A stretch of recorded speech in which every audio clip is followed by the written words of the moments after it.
السلام علیکم دوستو، ویڈیو دیکھنے سے پہلے ہمارے چینل کو سبسکرائب کر لیں اور نیچے موجود بیل آئکن کو ضرور کلک کریں تاکہ ہمارے آنے والی تمام ویڈیو آپ کو بر وقت مل سکیں۔ بہن نے کپکپاتی ہوئی آواز میں کہا، عامر یہ بھی تو بتاؤ ان حالات میں پھر ہمیں کیا فیصلہ کرنا چاہیے؟ عامر غربی نے دو ٹوک انداز میں کہا، میرا خیال ہے بہتر یہ ہم سعید واپس چلے جائیں۔ بہن سنجیدگی سے گویا ہوئی، تمہارا کیا خیال ہے ہم سعید میں محفوظ رہیں گے؟ اگر خدا نخواستہ دشمن غالب آ گیا تو کیا وہ مفتوحہ کے خاندان کو زندہ چھوڑے گا؟ عامر غربی تشویش کا اظہار کرتے ہوئے کہا، باجی آپ کی بات درست ہے، دونوں جگہ خطرے کی تلوار لٹک رہی ہے، لیکن قاہرہ جانے کا مطلب ہے موت کے منہ میں جانا۔ سعید میں ہمارے پاس یہ حق انتخاب تو ہے، ہم اپنی حویلی کے بجائے کسی خفیہ ٹھکانے پر رہائش اختیار کر لیں گے اور کسی کو کانوں کان خبر نہ ہونے دیں گے۔ بہن نے بھائی کو سمجھاتے ہوئے کہا، خطرے کو جتنا اپنے سر پر سوار کرو گے وہ اتنا ہی تمہیں ڈسے گا، لہذا خطرے کی پرواہ کرنا چھوڑو۔ ہم سعید کی طرح قاہرہ میں بھی کسی پوشیدہ جگہ رہ سکتے ہیں۔ عامر نے پریشانی کے عالم میں گئے ہوئے، لیکن کہاں اور کس کے پاس؟ وہاں تو کوئی ہمارا شناسا بھی نہیں ہے۔ بہن نے بھائی کو یہ دہانی کرواتے ہوئے کہا، عامر کیا تم بھول گئے؟ تمہارے بھائی نے یہاں سے روانہ ہوتے وقت کہا تھا وہ سعید و سعدہ کی حویلی میں رہائش اختیار کریں گے، وہ ان کے وفادار دوست ہیں۔ عامر کی پریشانی میں کمی ہوئی، باجی آپ نے یاد دلا کر میری پریشانی ختم کر دی۔ ہم قاہرہ ضرور جائیں گے، اگر دارالوزارت جانا مناسب نہ ہوا تو ہم سعید و سعدہ کی گھر چلے جائیں گے، حالات کے بدلنے کا انتظار کریں۔ لہذا بند گاڑی ایک مرتبہ پھر عازم سفر ہوئی، آگے بڑھنے لگی۔ سب لوگ چپ چاپ بڑے سکون انداز میں سفر طے کر رہے تھے، لیکن جب گاڑی قاہرہ کے مضافاتی محلوں تک پہنچی، فضا میں پراسرار خاموشی چھائی ہوئی تھی، سڑکوں اور بازاروں کا ویرانی کا راج تھا۔ ان کی گاڑی کے علاوہ کوئی اور گاڑی دکھائی نہ دے رہی تھی، سب کے دل کانپنے لگے۔ اسی اثنا میں سامنے سے 4-5 گھوڑا سوار آتے دکھائی دی تو ان کا کلیجہ منہ کو آ گیا۔ گاڑی بان نے لرزتی ہوئی آواز سے استفسار کیا، میرے لیے کیا حکم ہے آقا؟ عامر نے اسے خائف نگاہوں سے گھورتے ہوئے کہا، مجھے مشورہ دو، ہم دارالوزارت جائیں یا سعید و سعدہ کے گھر جائیں؟ گاڑی بان نے استفسار کیا، یہ صاحب کون ہیں؟ ان کی حویلی کس محلے میں واقع ہے؟ عامر نے وضاحت پیش کرتے ہوئے کہا، بھائی جان کے بہترین دوست ہیں اور وفادار بھی، اس لیے ان پر بھروسہ کر سکتے ہیں۔ گاڑی بان گاڑی سے اترتے ہوئے گویا ہوا، وہ یقیناً کوئی نامور آدمی ہوں گے، میں ابھی کسی سے ان کے بارے میں معلوم کرتا ہوں۔ عامر نے خوفزدہ ہو کر کہا، ہم کہیں کسی مشکل میں نہ گرفتار ہو جائیں۔ گاڑی بان نے گاڑی سے نیچے اترتے ہوئے جواب دیا، آپ فکر مند نہ ہوں، میں ابھی ان سواروں سے پوچھ لیتا ہوں۔ گاڑی بان سواروں کے پاس پہنچ گیا، جناب کیا آپ ہمیں سعید و سعدہ کی حویلی کے بارے میں بتا سکتے ہیں، وہ کہاں پر ہے؟ ایک سوار نے بائیں جانب والی سڑک کی جانب اشارہ کرتے ہوئے کہا، اس سڑک پر کسی دور جانے کے بعد بائیں جانب ایک گلی میں ہے، اس گلی میں سب سے اونچی حویلی سعید و سعدہ کی حویلی ہے۔ گاڑی بان سواری کا شکریہ ادا کرتے ہوئے دوبارہ گاڑی میں بیٹھ گیا، سوار آگے بڑھ گئے۔ اب عامر غربی کی گاڑی کا رخ سعید و سعدہ کی حویلی کی جانب تھا۔ بند گاڑی دیکھتے ہوئے مسلح پہرے داروں نے حویلی کا دروازہ کھول دیا۔ گاڑی کے ساتھ ہی عامر غربی بھی اندر چلا آیا۔ ایک پہرے دار نے عامر کو سلام کیا، چپ چاپ کھڑا ہو گیا۔ عامر اس کی خاموشی کا مطلب سمجھ چکا تھا۔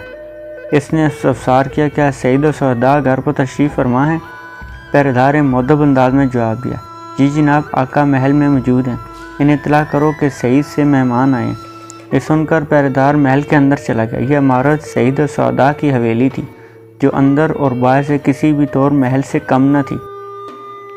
جب پہرے دار کی واپسی ہوئی تب اس کے ساتھ چند کنیزیں بھی تھیں۔ پہرے دار حویلی سے باہر نکل گیا۔ ایک کنیز نے عامر سے استفسار کیا، آقا نے پوچھا کیا سعید سے آنے والے مہمانوں کا تعلق وزارت میں آپ کے خاندان سے ہے؟ عامر نے تصدیق کرتے ہوئے کہا، تم نے درست اندازہ لگایا، گاڑی میں وزارت میں آپ کی بیگم، 2 بچیاں، ان کی بھانجی موجود ہے، میں ان کا چھوٹا بھائی عامر غربی ہوں۔ دوسری کنیز نے فی الفور گاڑی کی جانب لپکی اور پردہ ہٹا کر کہا، خوش آمدید، آپ تشریف لائیں، آقا زادی آپ کے استقبال کی منتظر ہیں۔ خوف کا شکار خواتین اور بچیاں گاڑی سے نیچے اتری، کنیز کے پیچھے پیچھے محل کے اندر چلی گئی۔ دوسری کنیز نے عامر غربی کو مخاطب کرتے ہوئے کہا، آقا آپ کے منتظر ہیں۔ اس کے بعد کنیز نے تالی بجائی، جس کے جواب میں ایک پہرے دار دروازے سے بھاگتا ہوا اندر داخل ہوا۔ کنیز نے عامر سے کہا، آپ گاڑی بان کو مطلع کر دیں کہ وہ محل سے باہر نہ نکلے، باہر حالات بے حد خراب ہیں۔ عامر کے مطلع کرنے سے قبل ہی گاڑی بان گویا ہوا، مجھے حالات کی نزاکت کا اندازہ ہے، میں محتاط رہوں گا۔ اس کے بعد عامر کنیز کے اشارے پر اس کے پیچھے پیچھے چلنے لگا۔ سعید السوداء مخملی فرش پر چہل قدمی کر رہا تھا، اس کے چہرے پر پریشانی عیاں تھی۔ ملک شاور جب سعید سے قاہرہ پہنچے تھے تو ان کے گھر ہی پر ٹھہرے تھے۔ ان دونوں میں درینہ دوستی تھی، ایک دوسرے سے دل کی بات بے دھڑک کہہ دیتے تھے۔ سعید السوداء کے مشورے پر ملک شاور کافی عرصے تک ان کے محل میں اپنی وزارت کا دربار منعقد کرتا رہے تھے۔ سعید السوداء کو ملک شاور اور زرغام کے درمیان کشیدہ تعلقات سے مکمل آگاہی حاصل تھی۔ ملک شاور کی حمایتی ان کی خواہش تھی وہ مصر میں ایک بہترین وزیر اعظم کے طور پر سامنے آئے، لیکن زرغام میں اور ان میں جو انتشار تھا وہ لا علاج تھا۔ سعید السوداء جانتے تھے زرغام اپنے اندر ملک شاور کی دشمنی پروان چڑھا رہا ہے۔ اس نے فی الحال اپنی دشمنی پر مصلحت کی چادر ڈال رکھی تھی، لیکن ایک نہ دن اس نے یہ چادر ہٹانی تھی۔ بالآخر مصلحت کی چادر چاک ہو ہی گئی، زرغام نے بغاوت کر دی، اسے گروہ برقیہ کی حمایت حاصل تھی۔ اب صورتحال یہ تھی، ملک شاور اپنے لشکروں کے ہمراہ دارالوزارت میں براجمان تھا اور زرغام گروہ برقیہ کے ہمراہ قصر خلافت میں براجمان تھا۔ عامر غربی نے کمر میں داخل ہو کر سعید السوداء کو سلام پیش کیا۔ سعید السوداء نے عالم پریشانی میں ٹہل رہے تھے، ان کے قدم رک کے، میرا خیال ہے تم ملک شاور کے برادر نسبتی ہو، تمہارا نام عامر غربی ہے۔ عامر نے مختصر جواب دیتے ہوئے کہا، جناب کا اندازہ درست ہے۔ انہیں پریشان دیکھ کر عامر بھی پریشان ہو گئے۔ سعید السوداء نے عامر کو کرسی پر بیٹھنے کا اشارہ کیا اور کہا، مجھے تمہاری آمد پر خوشی بھی ہو رہی ہے، افسوس بھی ہو رہا ہے، کیونکہ دارالوزارت کے حالات انتہائی خراب ہیں اور تمہیں یہ بچاتے ہوئے مجھے افسوس ہو رہا ہے، وہاں کسی بھی وقت کوئی بھی انہونی ہو سکتی ہے۔ عامر نے جواب میں کہا، حالات مخدوش ہونے کا کس قدر اندازہ تو ہے، مجھے راستہ ہی میں ہو گیا تھا، یہی وجہ ہے میں نے دارالوزارت کا رخ کرنے کے بجائے آپ کے پاس حاضر ہونے کو ترجیح دی۔ سعید السوداء نے کہا، یہ تم نے اچھا فیصلہ کیا۔ عامر غربی نے تشویش کا اظہار کرتے ہوئے کہا، اگر یہاں کے حالات آپ ہی بہتر طور پر جانتے ہیں، لیکن سعید میں تو کیا جا رہا ہے کہ بھائی جان نے تمام قوتوں کو زہر کر کے اقتدار پر قبضہ کر لیا۔ میری سمجھ سے بالا دارہ ایک دم گڑبڑ کیسے ہوگی؟ بھائی جان نے خود ہمیں آدمی بیچ کر بلوایا ہے۔ سعید السوداء کی حیرت کی کوئی انتہا نہ رہی۔ اس نے کہا، اچھا یہ کب کا تذکرہ ہے؟ گزشتہ 2 دن سے تو دارالوزارت جانے والے تمام راستے بند پڑے ہیں، کہیں آپ لوگوں کو دھوکے سے تو نہیں بلایا گیا؟ عامر نے تردید کرتے ہوئے کہا، ایسا محسوس تو نہیں ہوتا، کیونکہ پیغمبر بھائی جان کا پرانا ملازم ہے اور پیغام پہنچا کر فوراً واپس لوٹ گیا تھا۔ سعید السوداء نے متفکر انداز میں کہا، اللہ کرے تمہارا احساس درست ہو، تم لوگوں کی آمد کی اطلاع پا کر میں فکر مند ہو گیا تھا۔ مجھے تم اسی طرح عزیز ہو جس طرح تم ملک شاور کو عزیز ہو، لیکن کسی فیصلے پر پہنچنے سے قبل یہ ضرور ذہن میں رکھنا، میری اور ملک شاور کی دوستی کو بچہ بچہ جانتا ہے، اور صاف ظاہر ہے یہ حقیقت ملک شاور کے جانی جس میں زرغام کے علم میں بھی ہے، وہ اس حقیقت سے بھی واقف ہے۔ ملک شاور کچھ عرصے تک اس حویلی میں مقیم رہ چکے ہیں۔ عامر نے قطع کلامی کرتے ہوئے کہا، ان حالات میں بھی آپ کا یہاں رہنا کسی بڑے خطرے کا پیش خیمہ بن سکتا ہے، زرغام کے حمایتی کسی وقت بھی یہاں دعویٰ بول سکتے ہیں۔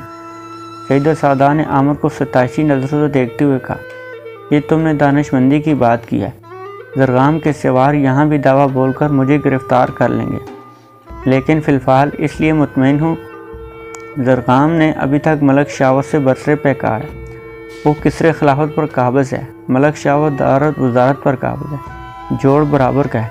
اللہ بہتر جانتا ہے یہ رسا کشی کب تک جاری رہے گی، کون فتح یاب ہوتا ہے، لیکن جب تک یہ رسا کشی اپنے اختتام کو نہیں پہنچتی، اس وقت تک زرغام عمرہ کے طبقے پر ہاتھ نہیں ڈالے گا۔ عامر نے سنجیدگی کے ساتھ کہا، جناب والا آپ نے جو کچھ فرمایا وہ حرف بحرف درست ہے، آپ تو خوف اور بے ایمانی کے بے اطمینانی کے سائے تلے زندگی گزار رہے ہیں، ہمارے اس محل میں مقیم ہونے کی وجہ سے آپ کے مسائل میں بھی اضافہ ہو سکتا ہے، لہٰذا میری آپ سے گزارش ہے آپ ہمیں واپسی کی اجازت مرحم فرمائیں، ہم جس طرح آئے تھے اسی طرح واپس چلے جاتے ہیں۔ سعید السوداء نے برا مناتے ہوئے کہا، عامر تم نے یہ کیا بات کر دی؟ میں اپنے دوست کے بچوں کو حالات کے رحم و کرم پر نہیں چھوڑ سکتا۔ حویلی میں محض کنیز غلام ہی ہیں اس وقت موجود ہیں۔ قاہرہ کے حالات مخدوش ہونے پر میں نے اپنے عزیز و رشتہ داروں کو محفوظ مقام پر روانہ کر دیا تھا۔ میں ملک شاور کے بچوں کو بھی وہیں پر روانہ کر دوں گا۔ دشمن کی کارروائی سے محفوظ رہیں گے۔ باقی رہے تم، جس طرح میں تقدیر پر شاکر ہو کر یہاں رہ رہا ہوں، اسی طرح تم بھی یہاں پر رہ سکتے ہو۔ اگرچہ ملک کے حالات بہتری کی راہ پر گامزن ہوتے نظر نہیں آتے، لیکن اللہ بڑا بے نیاز ہے، وہ بہتری کوئی نہ کوئی سبیل پیدا کرے گا۔ سیدہ سہدا کی زبانی قاہرہ کے حالات جان کر عامر پر یہ حقیقت آشکار ہوئی۔ ملک شاور دارالوزارت تک محدود ہو کر رہ گیا، وہ چاروں طرف سے دشمن کے محاصرے میں ہیں۔ عامر کو ان کی ذہنی صحت پر شبہ ہونے لگا۔ جب وہ خود شدید خطرات میں گھرے ہوئے تھے تو سعید سے اپنے اہل خانہ کو قاہرہ بلوانے کی کیا ضرورت تھی؟ عامر نے پرسوچ انداز میں جواب دیتے ہوئے کہا، آپ نے جو فیصلہ کیا ان حالات میں وہ درست ہے۔ اگر اجازت دے تو میں باجی سے بھی بات کر لوں۔ اگر وہ خود پریشانی کے عالم میں ہیں تو کسی سے بہتر مشورے سے امید نہیں کی جا سکتی، لیکن حالات ان کے گوش گزار کرنا ضروری ہے کیونکہ وہ میری بہن ہے۔ سید السودا نے عامر کی اس تجویز کے ساتھ اتفاق کرتے ہوئے کہا، کیوں نہیں، تم ضرور ان سے مشورہ کرو۔ لہذا عامر غربی کو ایک کنیز کے ہمراہی محل کے اندر روانہ کر دیا گیا۔ ملک شاور کے اہل خانہ کو محفوظ مقام پر منتقل کر دیا گیا تھا۔ وہ منتظر بڑی رقت امیز تھی۔ بہن کے آنسو رواں دواں تھے، زرتاج غم و غیاس کی تصویر بنی ہوئی تھی۔ عامر انہیں باہر تک رخصت کر کے واپس لوٹ آئے۔ اب وہ آزاد تھے۔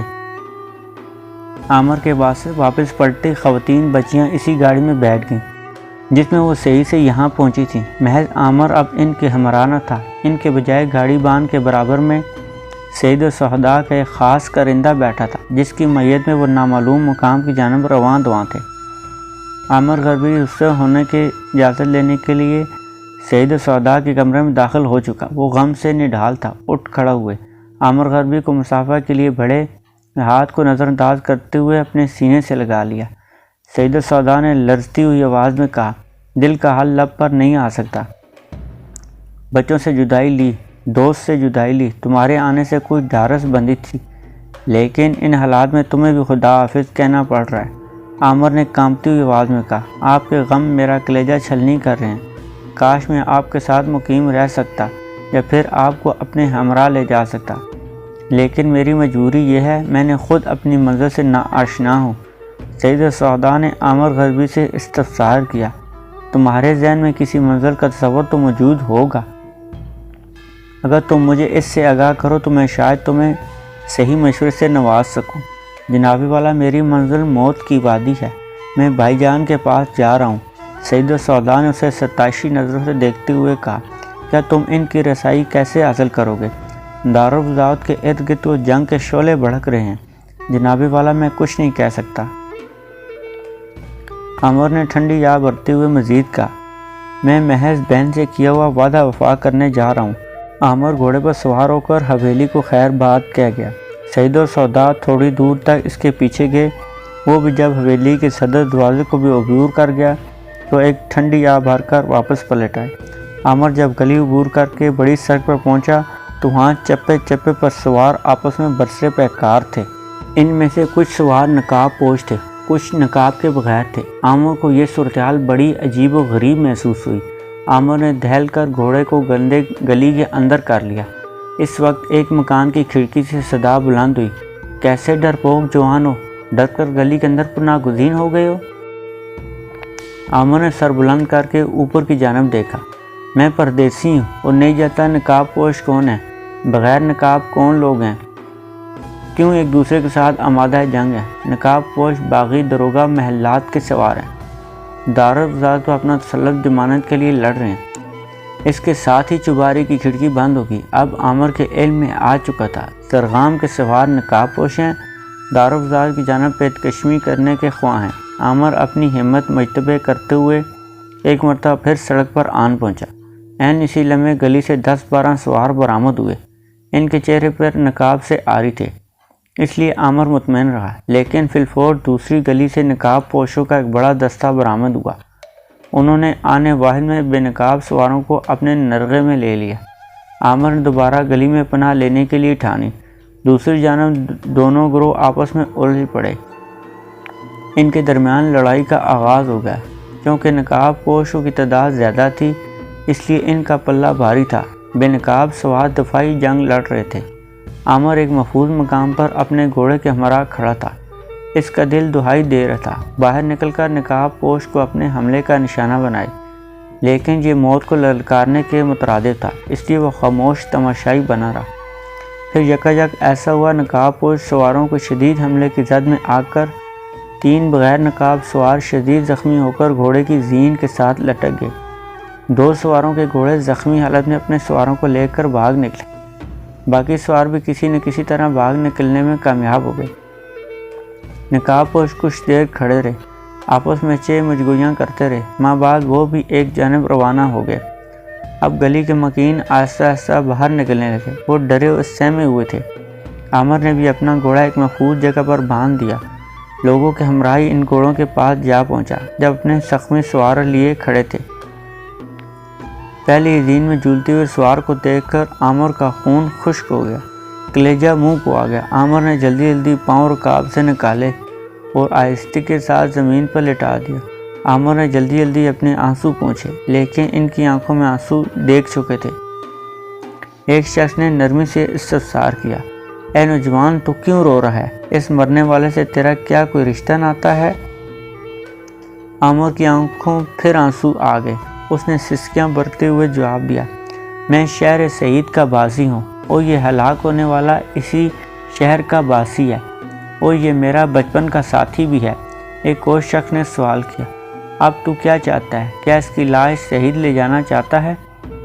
اس کے بعد مرنے والے زیر باس لائے جانے لگے۔ کس قدر خوبصورت نوجوان موت کی وادی میں چلا گیا۔ ماں باپ کو خبر ہوگی تو وہ کیسے جیتے جی ہی مر جائیں گے۔ خدا اس زرغام کو جہنم واصل کرے۔ کیسے خیسے خوبرو نوجوان اس کے اقتدار کی حوث پر قربان ہو گئے ہیں۔